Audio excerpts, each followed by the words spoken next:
Frank Potter. Is that correct? Yeah. Well, P-O-T-T-E-R. Mm-hmm. And are you from this area originally, or? no, Southern Illinois.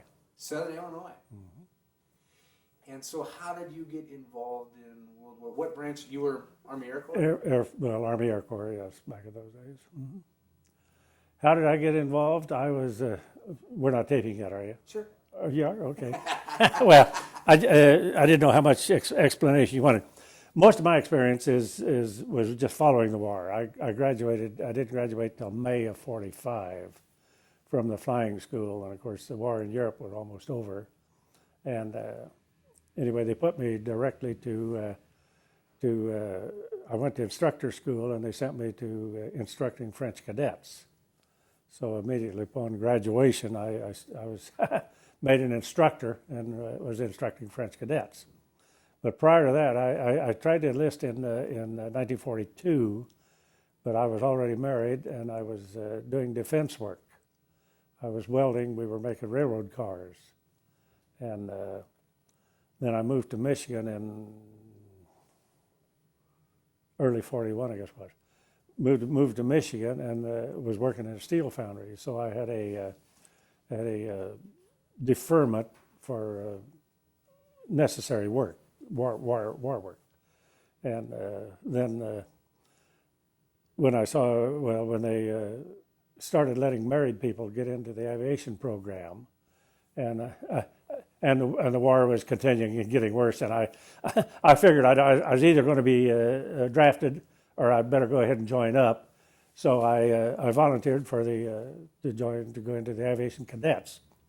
And I'd registered in St. Louis, but I was living in Michigan, and they had the two different draft boards had to work together, and the records were lost a time or two and had to be redone. And anyway, I didn't actually go into service until about mid 1943, and so that's what put me at the tail end of it rather than that.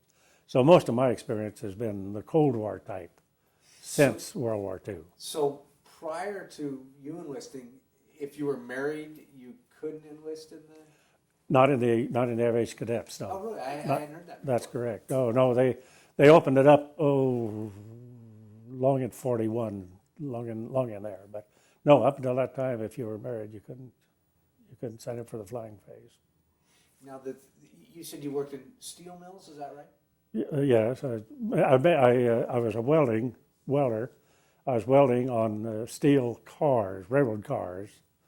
And then when I went to Michigan, I was working in a steel foundry where we made, I think it was tank parts for tanks. And I was welding in that, yeah.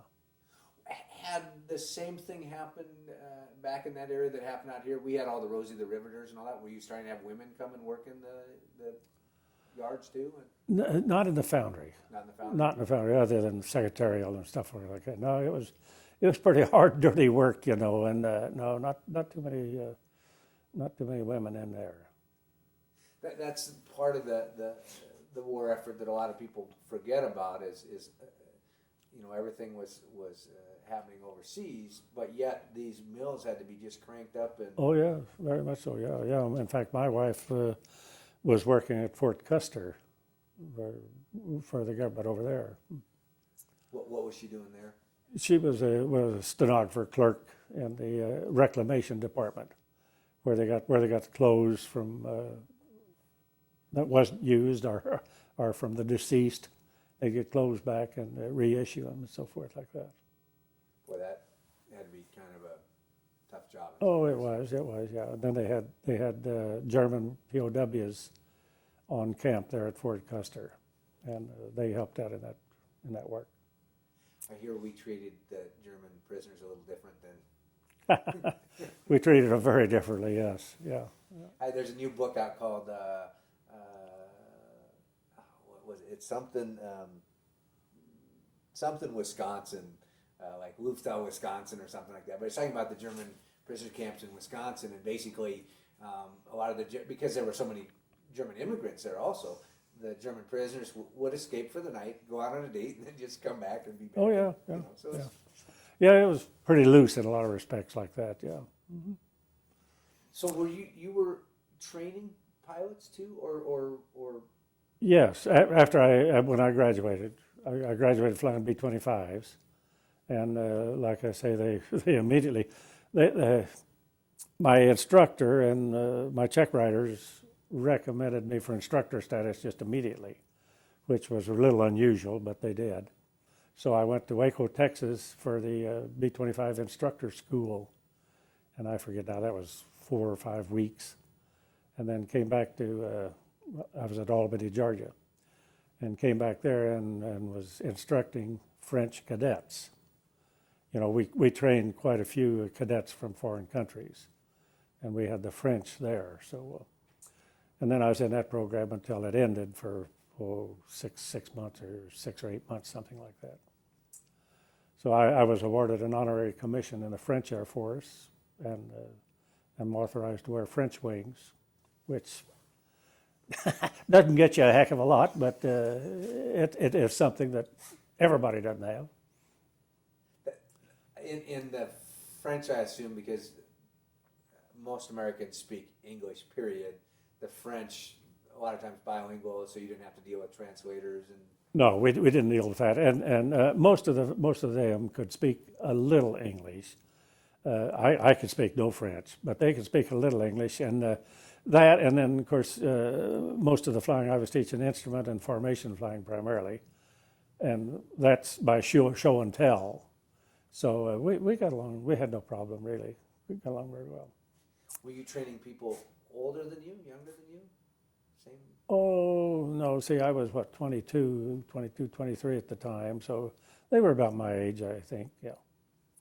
And they've had a couple of reunions there in Paris since, but I haven't been able to attend either one of them.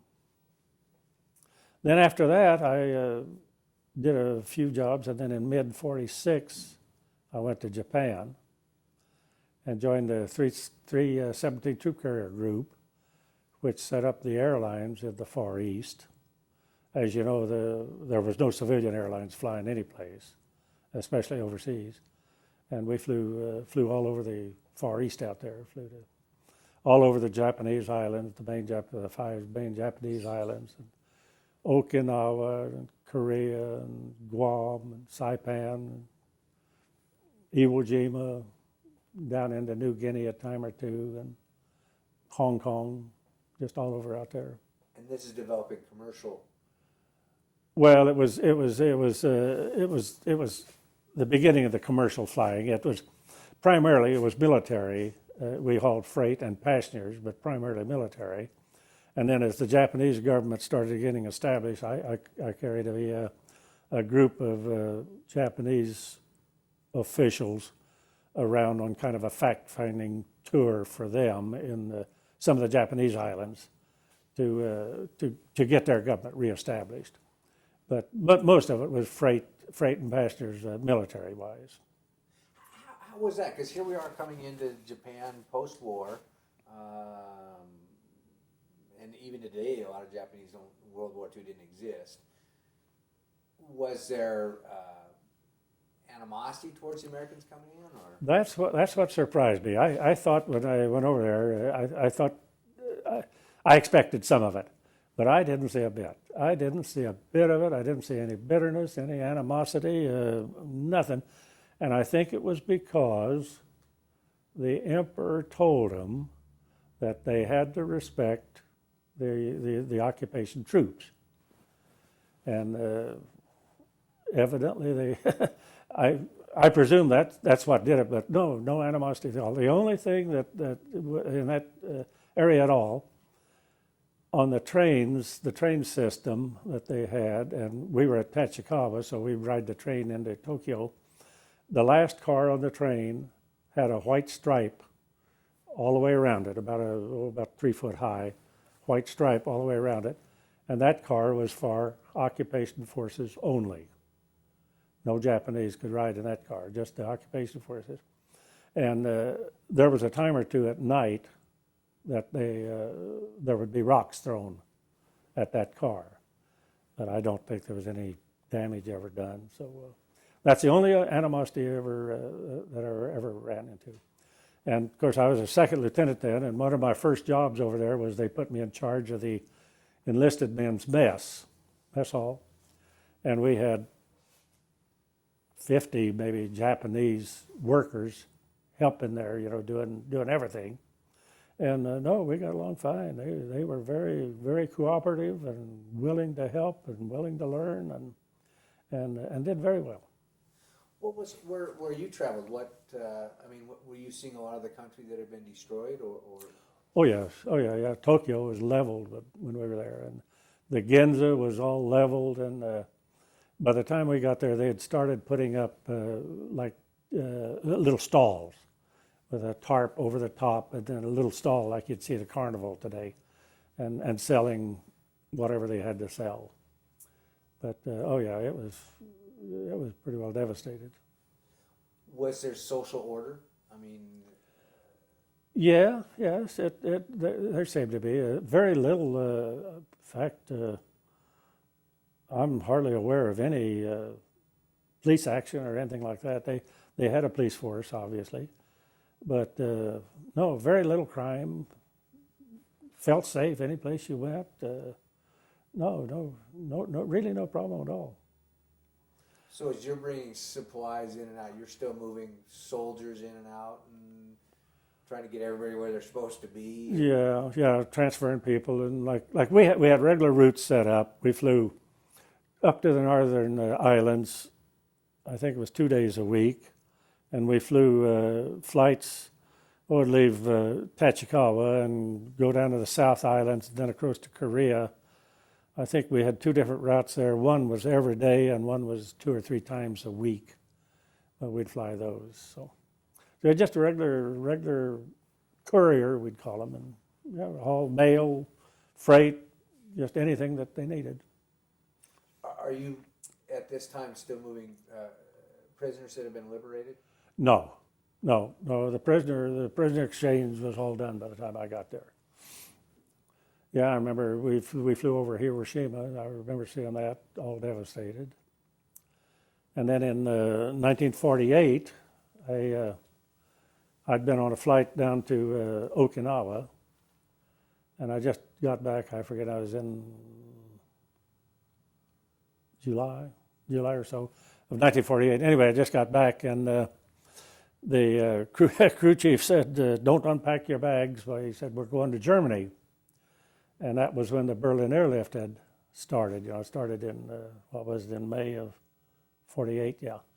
And anyway, they transferred our whole group from Japan to Germany to fly on the Berlin airlift. So I went over there and we flew 6 months on the Berlin airlift. We were flying C-54s then, the 4-engine cargo. And we flew from Tachikawa to Guam, and then to Kwajalein, then to Johnson Island, then to Hickam on Hawaii, and then Travis, Fairfield, Suisun, and then down to Oklahoma City, and then back up to Westover, and then to St. John, Newfoundland, and then the Azores, and then on into Germany. And we arrived in Germany one day, and I think the next day our planes were in the air going into on the Berlin airlift. How different was that from your experiences in Japan? Well, it was the same old everything. You flew the same route all the time, and it was a 24-hour day, all day deal. There was 2.5 million people in Berlin, and when the Russians shut off all canal, rail, and road traffic. And when the Potsdam Agreement was made between Churchill and Stalin and it was Truman, the only guaranteed access that we had to the city of Berlin was the 3 air corridors, 20 miles wide and 10,000 feet and lower, and 20 miles wide, and that was the only guaranteed access that we had. So when they closed off everything else, that was the only way we had to access the city, and that's why that's why they did it that way. Well, that's some very definitive ways in. Oh yeah, well there was one came in from the north, and one came up from the south, and then one pretty well in the center. And you'd come in the state bases in the north, which would be Fossburg, Selly, and I think the British had one up there. They'd come in on the northern route, and everybody exited the center route. And then the Wiesbaden, Frankfurt would come in on the southern route, and they'd exit the middle route. But it was a 24-hour day, and at times, an airplane landed every 3 minutes, around the clock. Yeah, it was it was quite an operation. Yeah. I assume ground crews did all the manual labor or not, or did you? We had quite a number of we called them DPs, displaced persons, mainly Germans, and they did the loading, most of the loading, practically all the loading and unloading. Yeah, you'd land at Tempelhof.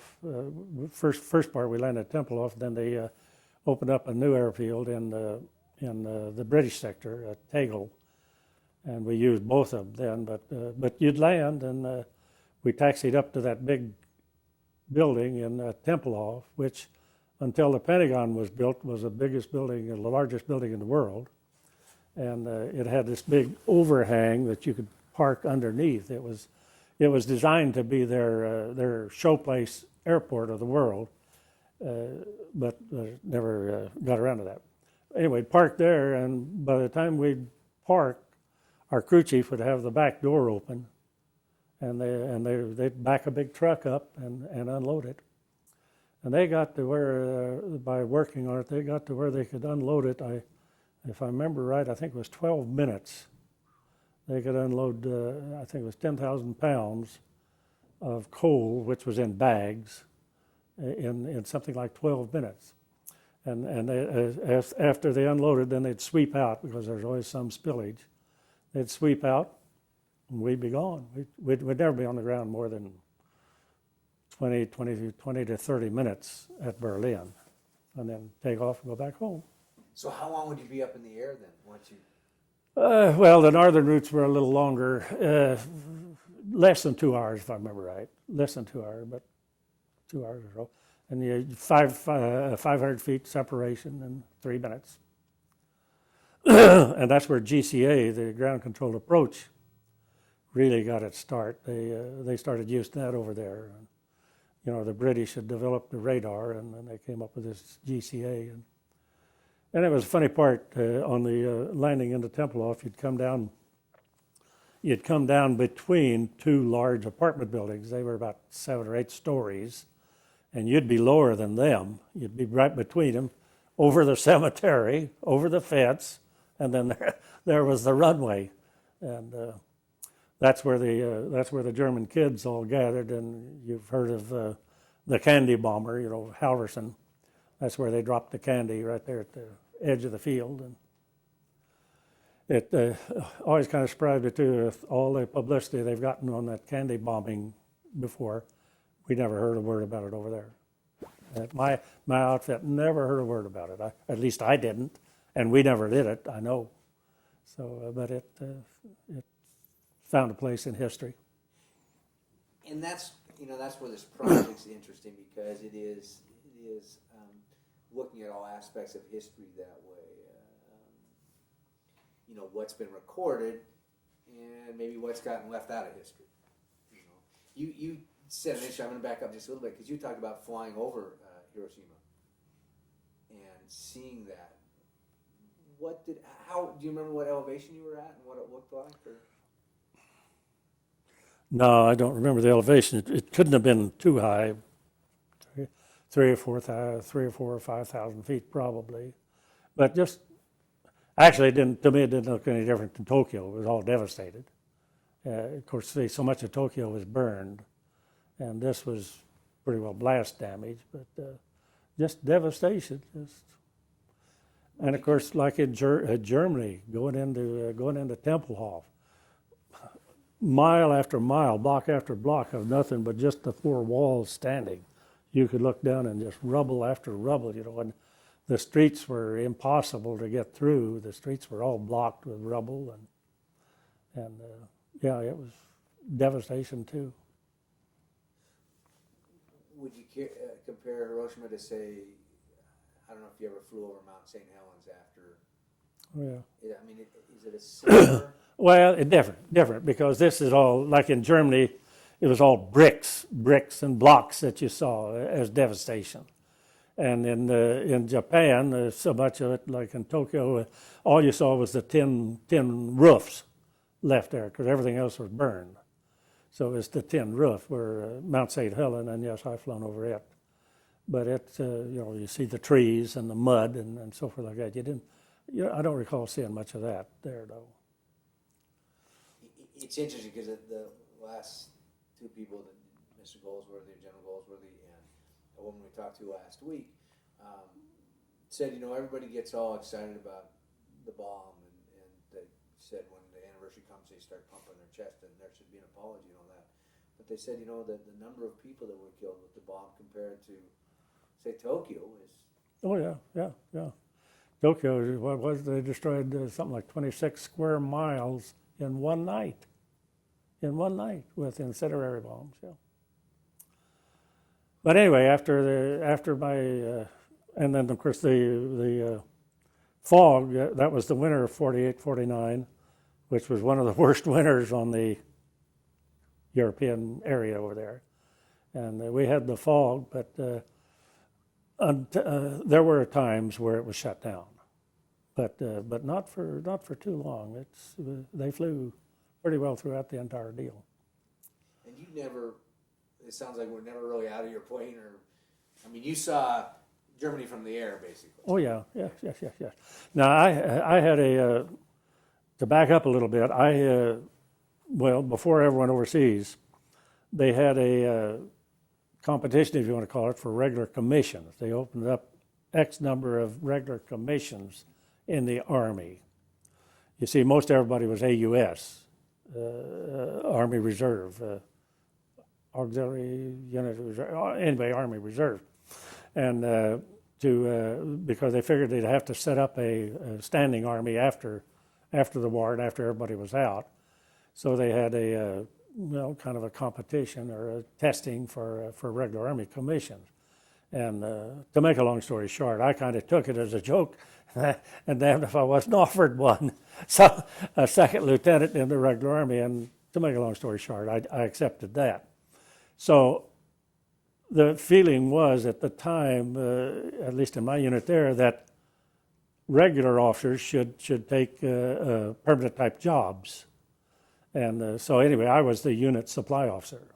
I was filling a major slot as a second lieutenant, and I went to Germany as the unit supply officer. So flying was not my main job, although I flew 35 or 40 or whatever number of missions in. But I flew as an extra or as a substitute when I did that flying. So my main job was getting supplies so that the maintenance people could keep the airplanes going. So where would you have done that from? Well, you'd work with the local supply people. We'd work, like if we needed a starter, I'd go to the local supply there, which was our military, of course. I'd go to the local supply people and see that the paperwork went in, and if they had a starter, and if they didn't have one, then I'd check the other bases around to see where we could find one and get it delivered into my unit that needed it. So was there, and I know that matches the Korean War, but the pictures they depict is a lot of bartering and how you get what you need where you get. Was there a lot of horse trading that had to go on? I didn't see that at all. Not in my business, no. You just had to hunt around and find it. We hunted around and found it, yes. And if they had it, well, then we usually got it, yeah. So were we pretty well supplied with materials? Oh, yes and no. There was times when we'd, I know a time or two that we'd run down the runway and start an engine just by the wind pressure, turning the prop around, and getting it started that way when you didn't have a starter or something like that. But obviously they kept the planes running, so I don't think safety was affected really. Although, you know, we did lose, what was it, 35 I think was people on the Berlin airlift. We had 7 or 8 crashes on there. And so we lost some Germans, we lost some British, and we lost some Air Force, or some of the Americans. But I put my 6 months in there, and then I went back to Japan. And then I was assigned to the Strategic Air Command. And of course, when I went to Germany, I left my wife, and well, we had the one child, or two kids, left them there in Japan. And then, like I say, when I got back, I got to fly the back way back.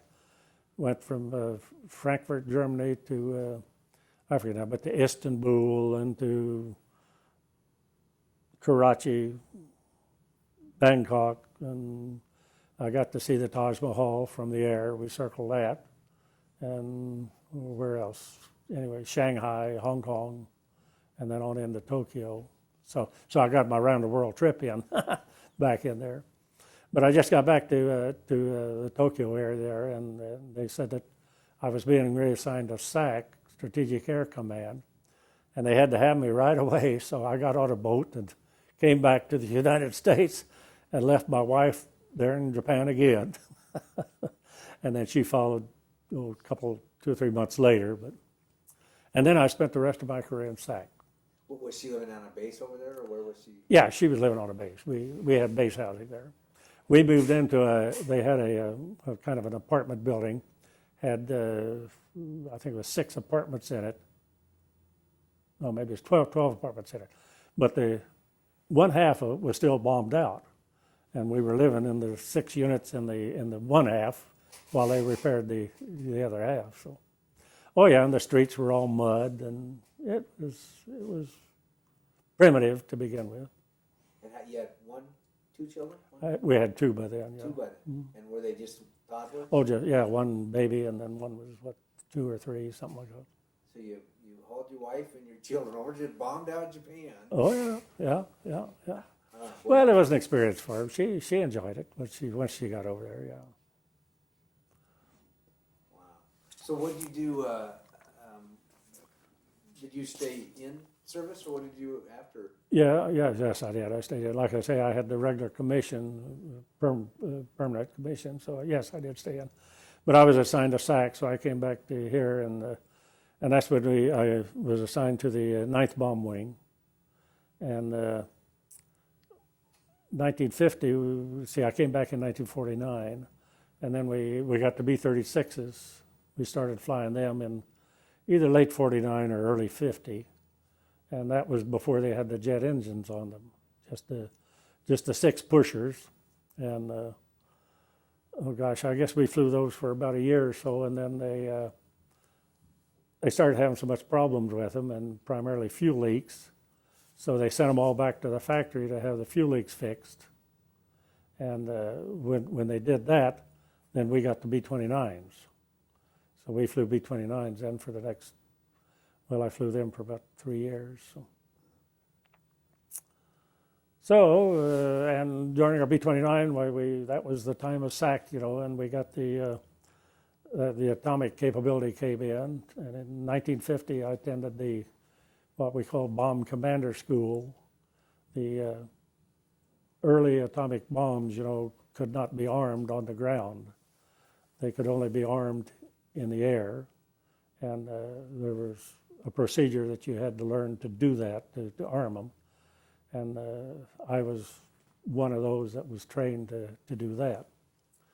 And the B-29 at that time was the only airplane that could carry the atomic weapons. And then we got of course, that was when the fracas with Russia was going pretty strong in the Cold War. So we started going to forward operating bases, and ours was Guam. So we'd spend about 3 months every year on Guam with our nuclear weapons and everything over there in case we had to go to war, again. So I flew, about 1,200 hours in B-36s, or in B-29s, I mean. And then we got the B-36s. Well, let's see, then I got, yeah. Well, I was at Fairfield Sioux then, and I was there when General Travis got killed. I saw his plane blow up that night, and that's the base is named after him now. And then I moved up to Mountain Home Air Force Base. We reopened that, and we flew B-29s up there. I got to lead the first flight into Mountain Home. Yeah, we took 3 airplanes up there, and anyway, I was there for about a year and a half, and they converted to B-47s, and I was sent up here to Fairchild for well, we had to supply instructor pilots up here, so I came up here and started flying the B-36s. Of course, I was checked out as an instructor pilot way back in the early B-47 or B-29 days, but I came up here and flew the B-36 then for about, I've got, well, I don't know, 1,800 hours in the B-36. Flew them for, a couple of years. And as Merle said, I flew the next to the last one out from Fairchild here. The next to the last one went down to Biggs Air Force Base. And I got to fly that one. What year was that? 1956. And then we got the B-52s in, and I got checked out in them and flew them to have almost 5,000 hours in B-52s. So that was fun. Well, a little bit of everything. Yeah. So did you retire from the service then? Is that I retired in 1969. what did you do afterwards? I retired. I've been busy, but I haven't earned any money since then. I didn't need to, and So you're not a farmer or? no. I've done a lot of volunteer work. That's good. So that's actually enjoying the retirement. Enjoying Right retirement. here they Yeah. say, "Oh, I'm so busy. I don't know how I ever had a job." Well, while we were here flying the B-52s in what was 1954, I guess it was, I got my permanent LC promotion, and I took over the squadron. I was squadron commander of the bomb squadron, the 325th Bomb Squadron here for about 2 years, and then I went down to Beale, and I was assistant deputy of operation down there, and then I got my promotion to full colonel, and I went to Minot then as deputy base commander, and then I came back. Well, while we were at Minot, my wife had a heart problem, and to make a long story short, she had open heart surgery in 1968. Yeah, and the doc said then that with luck she'd have 5 good years. And well, I had 5 good years, and I got picked for a senior school, which back in the Virginia area, and that would have given me about another 12 to 15 months, about a 12, 15-month school, which would have given me, I think, another 3-year commitment. And with the wife's condition, and she wanted to settle down, so I opted to retire. I had enough money, and we figured that our time was worth more than staying in. So I retired in 1969, and haven't earned a paycheck yet, but I've made 4 times as much money since I retired as I did all the years I worked. So have no regrets. Are you proud of your time in the service? Oh yes, I think I did a good job, and the wing commander out here in 1953 or 54 rated me as the number 1 LC on the base, and we must have had 25 or 30 at that time. See, the structure on the base was back in those days was entirely different than now. You had 1 or 2 full colonels, and that was it.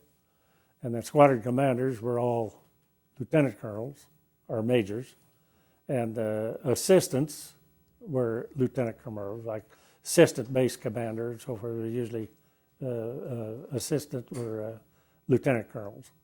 And of course nowadays we have quite a number more full colonels on base than they did now. But I thought that was quite an honor to be that. Sounds like it put a target on you. The kids, the other guys going, hey.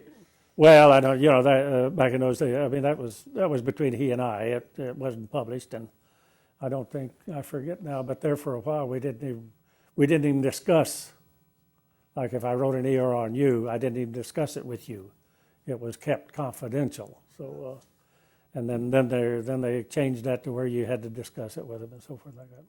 But no, I thought I did a good job, and I had a lot of fun, and like I say, I think I did a good job, and I worked with people and got along pretty well with them. So, no, I have no regrets. Do you think there's a message for future generations from World War II that should be left with them, kids that I'll never meet? I don't see the dedication anymore that we had when we declared war on Japan back in 1941. There was, if I'm not mistaken, there was 148 million people in the United States.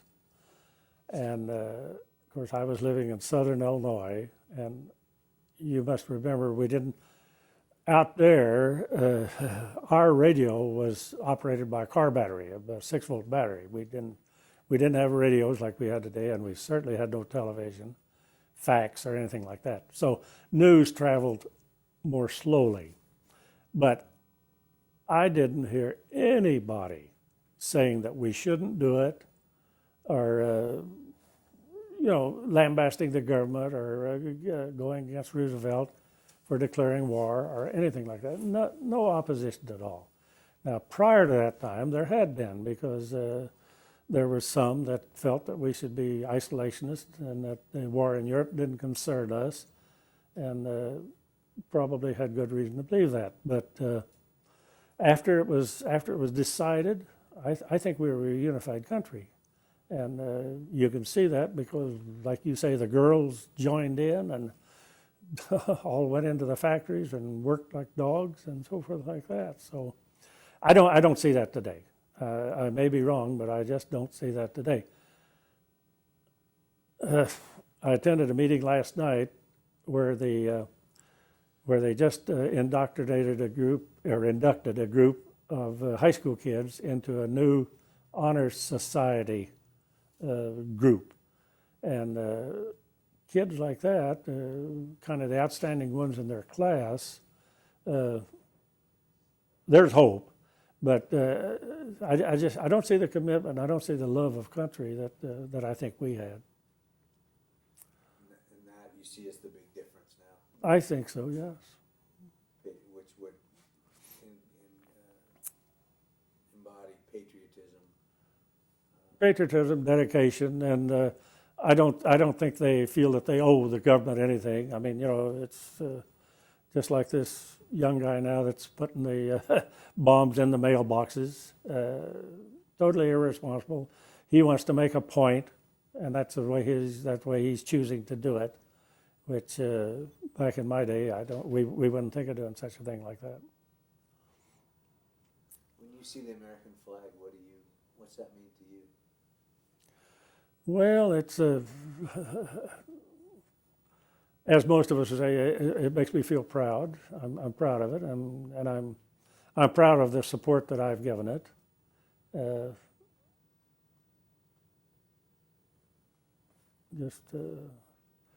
I feel that this country has done very well and deservedly deserves to be that way. What do you think? How would you define a patriot? Well, one who would be willing to sacrifice, one that would put himself behind what is good for the whole, and who would be willing maybe to, like I say, sacrifice and do without, so that the mission could be accomplished. Not necessarily expect any reward for yourself from it, but. That's the thing I hear from all the vets is were you a hero, were you this, were you that, and they all said, just doing my job. Oh yeah, yeah. Well, that's the way with me. A lot of them did so much more than I did. Most of my, like I say, my experiences primarily were the Cold War, and I had a lot of fun experiences. Got to do a lot of things over like that. But my entire flying career, I've got about 10,000 hours, and practically, 90% of it is either instructing or evaluating. So I got into that real early. I got to drop one of the heaviest bombs that the United States ever had, a 43,000-pound H-bomb. Of course, the one I dropped was just a dummy that was used for training purposes. But when those were no longer, the B-36 was the only airplane capable of carrying it. And when the B-36s were phased out, they had no need for them. So for some reason, they decided we'd drop them in the ocean. And there's one about 400 miles off the Washington coast here that I dropped. You're fun to go find it someday. Yeah, I often wonder how much mud that sunk into, by the time it hit the bottom. But, oh, yeah. Well, thank you very much.